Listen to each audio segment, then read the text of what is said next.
My life is like 51st dates. Except it's not funny. It's really scary. Ask me anything. I suffered a brain injury in 2014 and it's left me with sensitivity to noise, migraines, traumatic epileptic seizures and anterograde amnesia. So every day when I wake up, I think it's still October 2014. Are you in a relationship? If so, how's it affected? I am. I met my partner in October 2016. It's scary waking up next to him, not knowing who he is or where I am or if I'm staying at his. And apparently we have pictures of us together around his room so that I can see I have some connection to him. And he's not just a random stranger. It's even more disconcerting, because I expect to wake up next to my ex in our old house. So waking up next to a man I don't recognize, don't know, is difficult. We seem to be doing pretty well. It's been about 2.5 years. He's patient with me, will explain things repeatedly, and makes sure I write stuff down in my diary that's important XX. Do you feel like it's impossible to ever really fall in love with your partner, since you'll only ever really know him for one day at a time? Did you watch 50 First Dates before or after whatever happened? I saw about 10-15 minutes of it years ago, not long after it first came out, but I'm not a huge fan of Adam Sandler or Drew Barrymore, so I gave up watching it because I thought it was rubbish. I know the general premise of it though, and that it's apparently a comedy. I seriously doubt I've watched it since the brain injury, because I'm still not a fan of either actor. My memories from before the accident are still intact, so I still know my likes and dislikes XX. I don't know. We say we love each other, and when I was texting him earlier I was feeling happy about it. So I guess that's something. But it's hard because I don't really know him. All I have to go on is what I've got in my diaries, and he seems like a brilliant partner. And I must see something in him because otherwise I would have finished it. But in fairness, I've never really done feelings anyway. I've always been a bit disconnected from everyone. So it's not something new that I'm having to deal with XX. Hey, forever honeymoon phase. Yep XX. Or he tears out the page where they break up. I feel bad even saying that as a joke, but there is a concern of manipulation. There is, but really it comes down to trust. I have to trust that he wouldn't do that, just like I trust that my ex didn't remove any pages. Unfortunately there's no failsafe that I can use to guarantee that nothing will happen to my diaries, so trust is all I have XX. Check for ripped out pages, and maybe number the pages and initial next to the number, something like that. You ever think about making video diaries to yourself? It would be easy to rip a page out and not even notice, because my diaries are all spiral bound. To be honest, I'd rather just go on trust, purely because while I'm like this, if I can't trust my loved ones, then I can't trust anything, and if that happened I would probably shut myself away and stop all interactions. No, because I don't often watch DVDs, whereas I read a lot. Plus because my diaries are underneath my glasses, they're the first thing I see in the morning, whereas there's no guarantee I'd watch a DVD or video, even if I wrote myself a note to do so. Plus, with mornings like this morning, you could carry on reading while my son was eating his breakfast and getting ready for school. I wouldn't be able to carry on watching videos or DVDs while he's getting ready XX. What are you going to do when your diaries get so thick that you can't possibly read it all every day? It took me just over 4 hours to read them fully today. Honestly, I'm just hoping that my brain fixes itself before it gets to that point. My biggest fear is that I'll wake up tomorrow, and it's actually 10 years later, and my son has changed so much that I don't recognize him. The thought of that happening, and the amnesia lasting that long, really scares me XX. You have my utmost empathy. I can't imagine being in your situation, given all of your medical issues. What is your long-term outlook on life? How long of a life are you expected to have? Have you considered something like assisted suicide?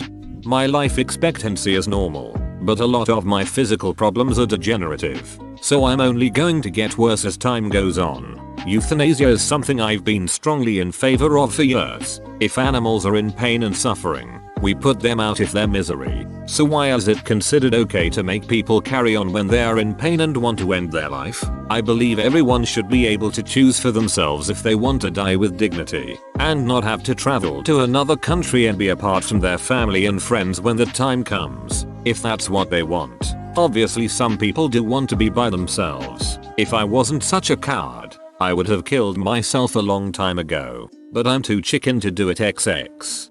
I'm not saying you should kill yourself. In fact, I hope you don't. There may still be hope, but you're absolutely right. Nobody should be forced to suffer. Thanks for doing this, Small Amma. It's one of the most interesting ones I've seen in this sub. I wish you well and hope you're able to recover at least somewhat. You did the same Ask Me Anything yesterday. Wouldn't surprise me, LOLXX. This is one of the most interesting Ask Me Anythings I've read here. I'm sorry this happened to you, but you seem like quite a strong and resourceful person. Also, I'll second the other person who mentioned Memento. The main character deals with his issue by being extremely organized. Speaking of organization, do you ever edit your diary? Like make a 1 or 2 page summary that shows the most important events from the past 5 years plus your current situation. Your current partner is ? Do you use some list of tasks so you can remind your future self to do something you can't do immediately? What's the tone of your diary? Very matter of fact, today I had another visit to the doctor. Or do you talk to your future self more empathetically? Don't be scared. You've been doing this for several years. Just read this and you'll be ready for the day.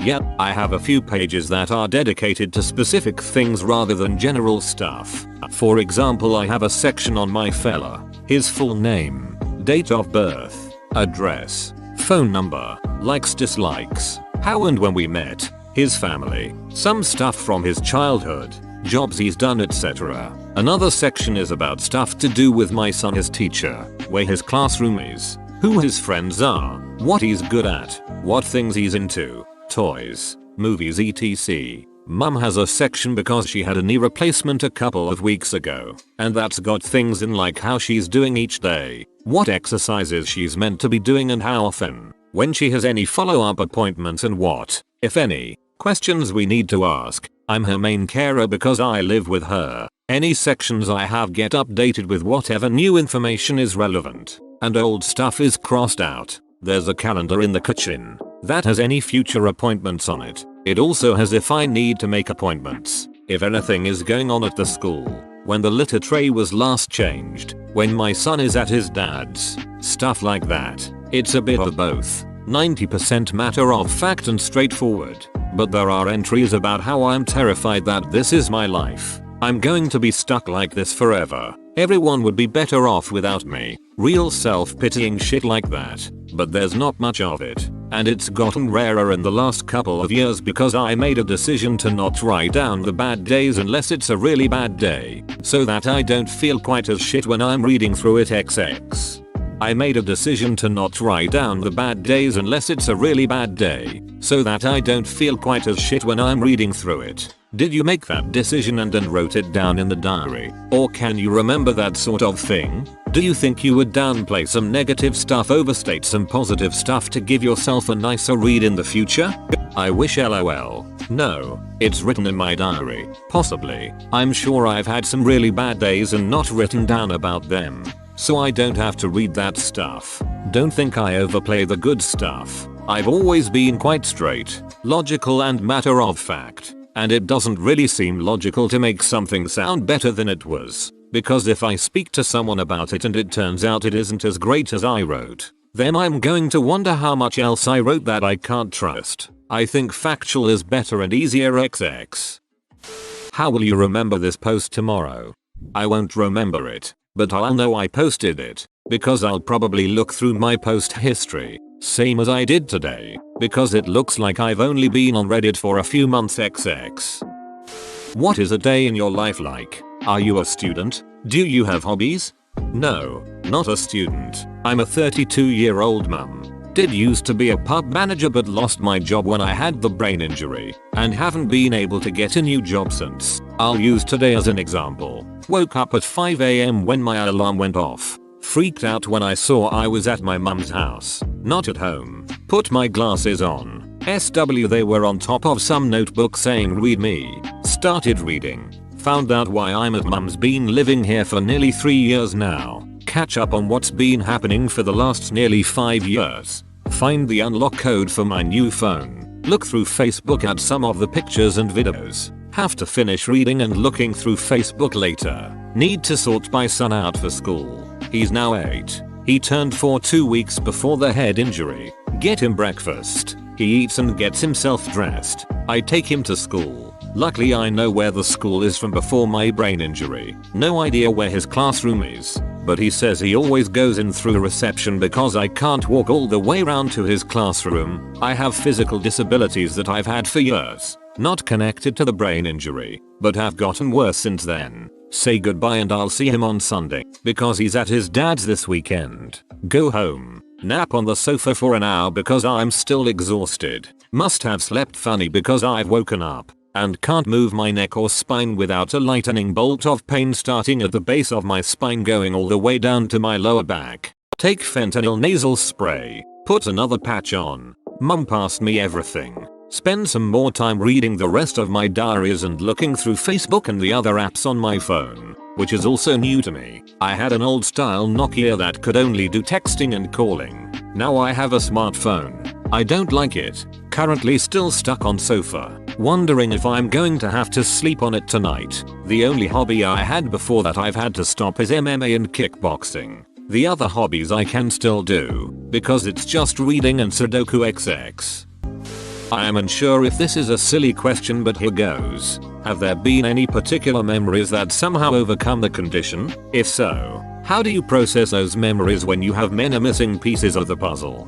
It looks like I've had a handful of times where I've remembered something from the previous day or week, but the memory hasn't stuck around. So when I've slept again, it's gone again and I don't remember remembering it. Hope that makes sense. Can't think of how else to word it. XX. Do you ever have days where you wake up and don't just accept it? It looks like I've had a few, but there hasn't been any notes to that effect in my diaries for a couple of years now. So I'm not sure whether I've just stopped writing it down if I don't accept it, or if something in my brain is working really hard to tell me subconsciously that it is real. And why would I lie to myself about something as shit as this situation? That's all I can think of anyway. XX. Do you have opinions on politics in your country? What do you think about Donald Trump being the president of the USA? I think all politicians are as bad as each other, but I've always thought that. Other than that, I'm not really interested in politics. Never have been. Yeah, I saw that on a site earlier. Did think I was on a satire site, then realized it was true. I do think it's pretty insane, because he is an absolute cockumble. Thick as shit. And I'm pretty sure he's mentally retarded. Not sure how the hell he managed to get elected, or why he was even considered a serious option in the first place. XX. Absolute cockumble. r/rare insults. How did you get the brain injury? Are there any hidden positives that come with your brain resetting? I guess OD positive is if I'm having a shit day. As long as I don't bother writing it down, then I don't remember it the next day, lol. Other than that, no, it's all negatives. No one's really sure because I was on my own. But the general guess is that I was waiting for my ex-fiance to pick me up from hospital. I'd gone up to get my knee sorted after dislocating my kneecap earlier in the night and I put it back in wrong. I was waiting out the front of the A&E, having a ciggy, and I passed out and hit my head on a metal pole. XX. What is your biggest fear surrounding this? What is something that you hate learning every day, other than the injury? That I wake up tomorrow and it's actually been 10 years and my son has changed that much that I don't recognize him. That I've missed out on everything, especially things that I've done with my son. I can read about what I've done and see pictures on Facebook, but without the memories attached it doesn't feel real. XX. Have you tried staying up overnight instead of sleeping? No. Because if I did that then I wouldn't be in any fit state to look after my son the next day. XX. I think it could be an interesting experiment if you had someone to stay with you. Maybe offer some insight on working around it. Next week when my son is at his dad's, I'm going to try what someone else suggested, which is set my alarm for every 3 hours. Wake up, stay awake for a little bit, then back to sleep, and repeat all throughout the following day to see how long I can hang on to memories for. It would probably be the same as if I stay awake all night. But even if I manage to retain memories for say 2 days, it's not something I can do when my son is at home, because I can't keep napping for 3 hours, because I need to look after him. Will still be an interesting experiment though XX.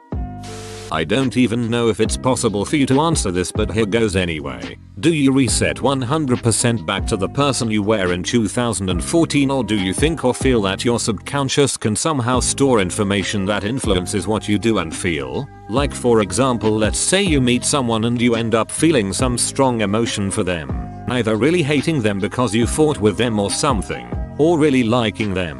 When you reset, will it be like if you've never met them, or does your subconscious give you a bad feeling or impression of them? I think I'm still the same as I was in 2014 personality wise, so I don't think I've really changed that much, if at all. I'm still the same sarcastic, foul-mouthed delight that I was before. I've met people and I don't have a clue who they are. It's frightening when I have people talking to me that clearly know me but I don't know them, because I don't know what our previous interactions have been. Did we get on? Or did I hate them? Did I say something that I shouldn't have, or was it a bland conversation? I can't write everything that happens every single minute of the day in my diary, so I imagine a lot if it would be guesswork and going along with whatever they're saying, which makes me vulnerable. But I only go out if I'm with someone I know, so at least I have someone with me that I can trust to have my best interests in mind XX. Would your brain not retain physiological things as well? Say if you tried heroin every day for a month, would you become addicted, or would it be like the first time each day you took the drug? No idea. It's an interesting hypothesis, although obviously I'm not going to start shooting up smack just to test it LOLXX. How did you know about Reddit? If I just discovered a smartphone for the first time, I doubt I would figure out Reddit immediately and locate a subreddit to post. I have the app on my phone, so I opened it to see what it was about. I had heard of it before my brain injury, but never used it. I've joined a few more groups today because I've seen links to them in groups I'm already in. This group was suggested to my by a mod from the Ask Me Nothing group, so that's how I found this one XX. Did you split up with your ex before or after the injury? After. Mutual breakup. We're still good friends now XX. So if you have a text conversation, you can always keep reading back and keep a steady discourse going, even over a course of days. Shall we keep this Ask Me Anything alive and then we can be a collective diary? D. That would actually be pretty cool. Yeah, I have text message conversations on my phone going back to when I first got it. I have message conversations on Facebook going back years, even to before the accident. And there's a couple of sites that I'm on where I've started talking to new people and have the conversations going all the way back to when we first started talking XX.